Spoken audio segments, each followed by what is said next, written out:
Alright, ladies and gentlemen, gamers and gamerettes, fashies and commies, jokers and, normies. It's time to go Joker mode. Joker is the latest DC Comics related movie released in theaters worldwide, based off of the very epic character of the same name from the Batman franchise, and starring Joaquin Phoenix as the titular clown himself. 3 times during the course of it. I don't believe you've ever cried in your life. But you already know that. I'm just giving exposition for the one ape watching this who has been living under a Toyota Corolla SE 2005 for the past 10 years. It's cold under the Corolla. The film has been a huge success, grossing over $500 million worldwide as of the time I am writing this video. Pair this with the relatively small $55 million budget, and it's easy to see how much of a riot this movie has been at the box office. And while I can't help but feel a little bad for Jared Leto and the Joker that he played just a few years ago being canned, I can't exactly say that I blame Warner Brothers, all things considered. Oh, I'm not gonna kill you. I'm just gonna hurt you. Really, really bad. It's kind of gay, honestly. And while I did see this movie and enjoy it thoroughly, the contents of the movie aren't the main focus of the video. Just have a look, see the movie, come back. It would be rather hard to do an in-depth review anyway, considering that the movie hasn't been released on DVD or Blu-ray yet, so I can't get adequate footage of it, and I can't seem to find a decent rip of it online at some of the totally legal sources that I usually use. So today I'd like to talk about the reaction to the movie itself and all of the publicity that has surrounded it as of late. Because, as always, in the eyes of Turkathamania Tamantha, there's probably something that we can learn from the events surrounding this movie. So students, have a seat, crack open a nice cold can of society, and let's boogie right into it. And spoilers will be here for anyone who hasn't already figured that much.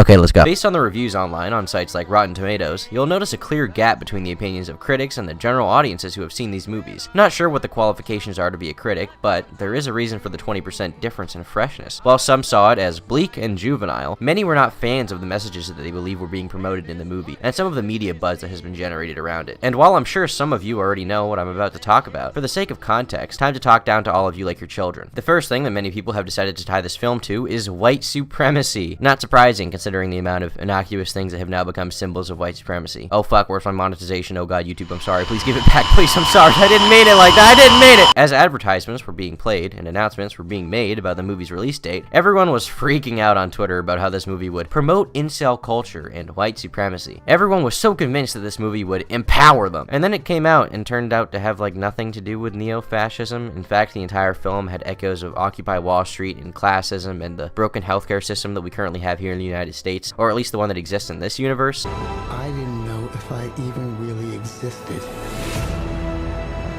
But I do.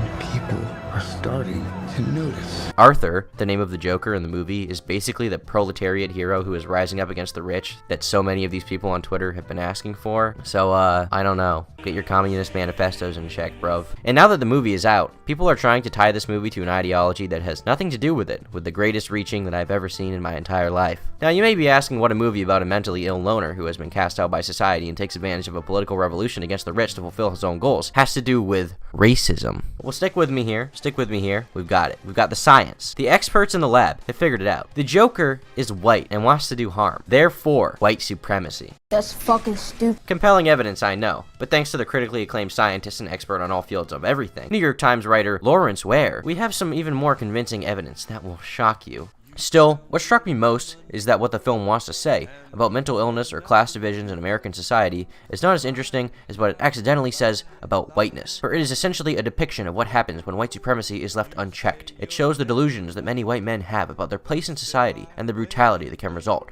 when that place is denied. A shocking claim, I know, but bear with me here. Wait till we get to the data. The fact that the Joker is a white man is central to the film's plot. A black man in Gotham City, really, New York, in 1981, suffering from the same serious mental illnesses as Fleck, would be homeless and invisible. He wouldn't be turned into a public figure who could incite an entire city to rise up against the wealthy. Black men dealing with Fleck's conditions are often cast aside by society, ending up on the streets or in jail, as studies have shown. Isn't this movie fictional? Isn't it not based in reality? Why does this study matter when it takes place in a fictional universe with fictional people? Why do any of these hypotheticals matter when considering a fake world that we don't know a lot about, considering it has just been established in this one movie? Isn't it weird to assume things about this world? Additionally, in what way would a black man in the same situation as Arthur Fleck have done differently in the movie? Isn't race entirely unimportant? I mean, the only thing that would be different is that Todd Phillips could let him say the N-word. Though Fleck is pursued and investigated by Gotham's finest, his whiteness acts as a force force field, protecting him as he engages in the violent acts of the latter half of the film. Consider his appearance on the live talk show hosted by Murray Franklin, Robert De Niro. A black man, acting as strangely as Fleck does, would not have been allowed to go on the air, but the white Fleck is given access, and bloodshed soon followed. Wait, but once again, there's no compelling evidence for this, as the world is completely hypothetical. How can you assume that he was let on because he was white? The entire reason why Arthur was let on the show in the first place was so that De Niro's character could mock him to the audience, as a clip of him had been shown on live TV and repeatedly made fun of by Murray. Check out this guy. When I was a little boy and told people I was going to be a comedian, everyone laughed at me. Well, no one's laughing now.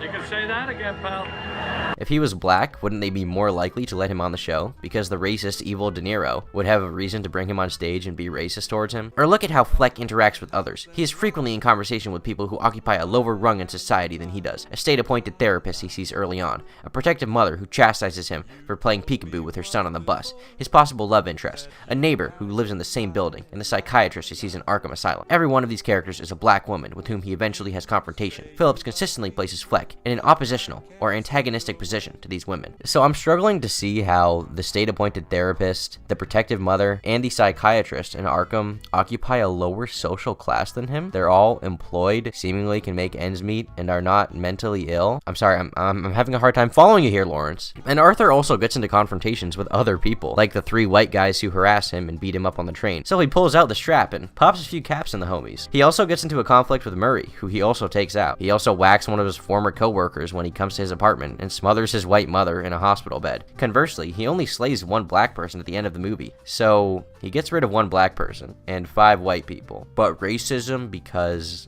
he's white? White supremacy is often associated with fascism as well, which is comical because the entire movement the Joker is a part of in the movie is in essence a proletariat uprising against the rich. Joker is an impoverished guy who has been let down by everyone in life, and so are the rest of the people taking part in this revolution. There's even a scene in the movie when someone is holding up a sign that says Thomas Wayne equals fascist. This is such a stretch, Lawrence. Come on, man. I thought you were a scientist. And also keep in mind that white supremacists are very against race mixing, and in the movie Arthur delusionally believes that he has a relationship with his black neighbor, and it's implied that he imagines them sleeping together. Other sites and Galaxy Brains on Twitter have also suggested that Joker will inspire some sort of terror attack, something that I've seen so much at this point that it seems like they basically want it to happen. Obviously, I have no proof of this, but when you see thousands of people referencing how this movie is going to inspire some kind of mass homicide every day, and repeating the same thing over and over and over and over and over and over and over and over and over again, well, you get the feeling that maybe somewhere deep down they're hoping for it. Once again, the data behind this has been absolutely startling. In a Vice News article addressing the notion that the movie will cause violence, the author had this to say in regards to Joaquin Phoenix's take on the press coverage surrounding the movie. He's also pretty uncomfortable talking about it, according to an interview with the actor in The Telegraph. Asked if Joker might perversely end up inspiring exactly the kind of people it's about, with potentially tragic results, Phoenix froze up and suddenly left the interview. "Why?" he eventually mutters, his lip curling at one side. "Why would you? No. Then he stands up, shuffles towards me, clasps my hands between his, and walks out of the door. According to Telegraph, Phoenix appeared for about an hour and called a Warner Bros. PR rep to figure out how to respond to the question, which ultimately he never did. Instead, he told the Telegraph he'd never really thought about it. Phoenix panicked, he later explains, because the question genuinely hadn't crossed his mind before, then asked me, not for the last time, what an intelligent answer might have sounded like. Even as someone who's notorious for staying out of the public eye, who rarely gives interviews, isn't on social media, and lives as somewhat of a hermit, it's difficult to imagine Phoenix had legitimately never mulled the question over, or at least heard of the criticism leveled at Joker. It's a central part of countless reviews of the movie, which has folks worried that lonely white boys with the capacity of violence might relate to Phillips's almost loving portrayal of a character who resembles an incel with a murderous streak. This article rips into Joaquin for feeling uncomfortable and not knowing how to respond to a question of whether or not the movie he starred in will cause some kind of horrible tragedy, as if that's unexpected. I can't imagine having any other kind of response to a question like that if I was doing an interview, and I find it odd that they focus on him panicking and calling a PR representative. In these interviews, he has the reputation of an entire team of people and a company resting on his shoulders. Answering the wrong way would be pretty bad for anyone involved. It makes complete sense that he would want to contact someone about this. It's become pretty apparent to me that the people criticizing these stories are pulling things out of their ass. But whether or not they genuinely believe that this movie is a symbol of white supremacy, or if they are doing it to simply generate ad revenue from people reading their articles, is beyond me. Just food for thought, you know, activate the old Almondos, get the noggin jogging, really makes you think. I know, I'm thinking. One small thing. Yeah. When you bring me out, Can you introduce me as Joker? Many people seem to be trying to draw parallels between Joker and incel culture. While this is a bit of a stretch, I think it's interesting to take a look at the connections that people have made and why they feel this way. The basic justification, from 10 or so articles that I've taken a look at, is that because Joker is about a mentally ill man who feels rejected by society and resorts to violence as a means of revolution and to get his revenge on everyone, it is reflective of the feelings that incels or the alt-right often have about being rejected by society, and how a few individuals who are supportive of these movements, particularly those in El Paso and Christchurch, have taken action by perpetrating a mass shooting. Some have also cited the 2012 shooting that occurred in Aurora, Colorado, when James Egan Holmes walked into a theater and opened fire upon the people watching the movie. This left 12 dead and 50 others injured. And as is always the case with these cases, the media was all over that shit. The reason why this event sparked so much controversy was because the movie being shown at the time was The Dark Knight Rises, the former film in the series having featured the Joker as the main antagonist to Christian Bale's Batman. A number of news outlets reported that Holmes was either dressed as the clown himself or was obsessed with him. That being said, there was never actually any evidence of this apart from the fact that he was a fan of the Batman franchise and had some merchandise from the franchise in his room. This rumor was entirely fabricated by the media,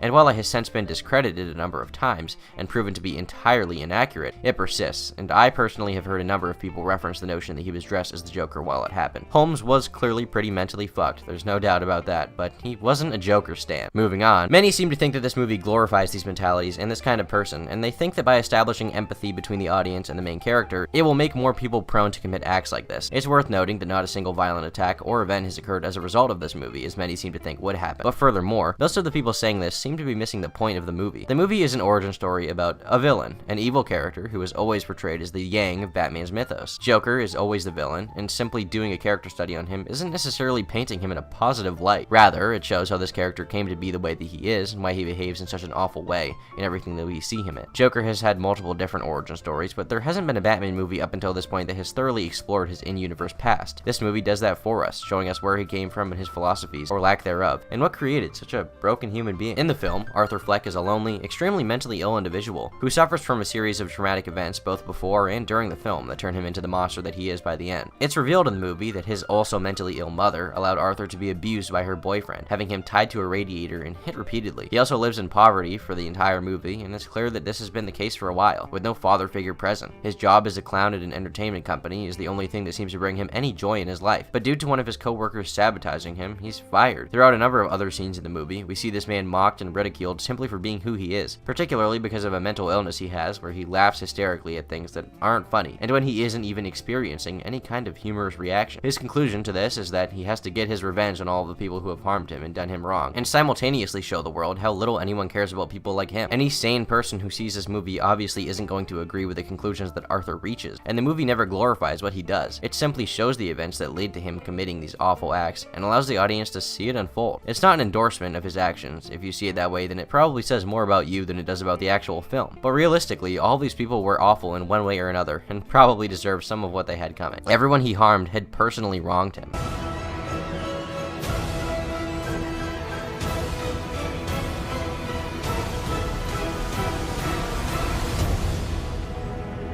Send in the clown.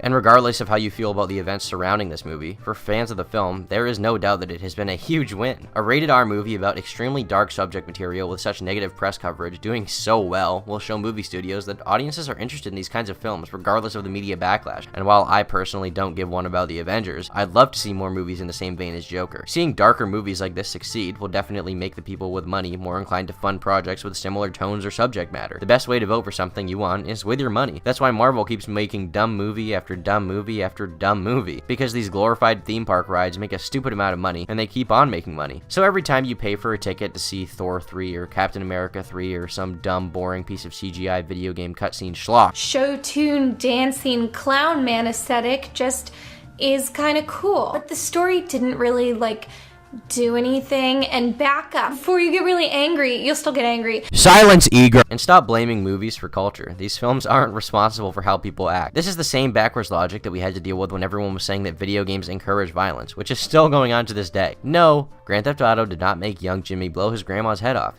his grandma being an annoying stupid bitch and not making him cookies is the reason why your hair was blowing. But seriously, jokes aside, if a movie makes you do something, then you are not mentally sound to begin with. You can't blame a fictional story for someone in the real world doing something awful. Even if some kind of attack were to take place, it's not this movie's fault, it's the fault of the deranged psycho who does it. Stop pinning tragedies on art. It's super lame and dumb.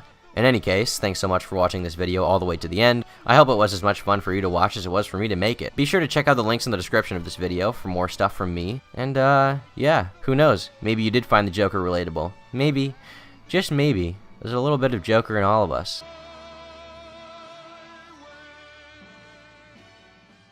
That's life!